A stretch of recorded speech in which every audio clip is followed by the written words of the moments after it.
La question c'était, est-ce qu'on peut dire que c'est un résultat un petit peu amer puisque dans la première mi-temps vous avez plutôt bien joué? Et la réponse c'est oui, c'est une défaite cruelle parce que c'était pas forcément mérité. Surtout ce qui était dur c'était de voir mon équipe qui perdait d'un but à la mi-temps. Mais c'est notre faute parce qu'on a mal géré la dernière minute du jeu, il y a eu sûrement des mauvais choix. Le ballon était tellement haut durant l'action qu'on aurait sûrement pu faire mieux. Après, je suis quand même content qu'on ait lutté jusqu'à la fin. Le gardien aussi de la Lazio était très bon, mais bon, c'est sûr qu'on ne peut pas être content d'une élimination et d'une défaite. Baptiste. Rudy, quel bilan quand même, parce que vous êtes éliminé ce soir, vous êtes finaliste de la dernière édition. Quel bilan tu tires, quels enseignements tu tires et quelles conclusions Qu'on n'a pas été éliminé ce soir. Si on avait joué tous les matchs comme ce soir, on ne serait pas éliminé.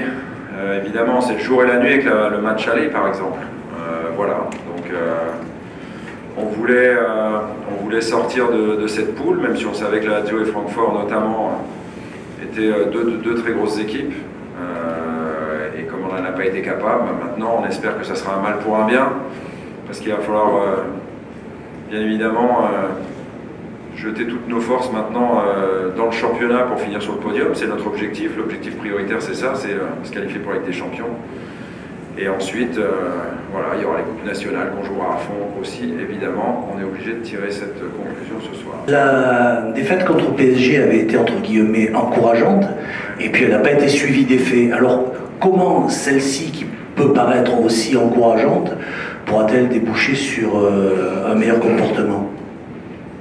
En gagnant dimanche, la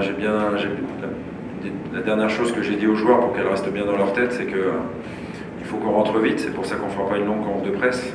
Il faut absolument qu'on récupère, parce que dans 3 jours, moins de 72 heures, on sera sur le terrain contre Dijon à domicile. Et il faut absolument qu'on gagne en championnat pour réduire l'écart avec le podium. Voilà, on aura bien besoin de notre 12e homme, évidemment aussi, mais c'est à nous maintenant de mettre toutes nos forces dans le championnat. Et quelle que soit la fatigue dimanche, on n'aura pas d'autre choix que de gagner. Donc à nous de démontrer qu'on est capable de faire ça, évidemment.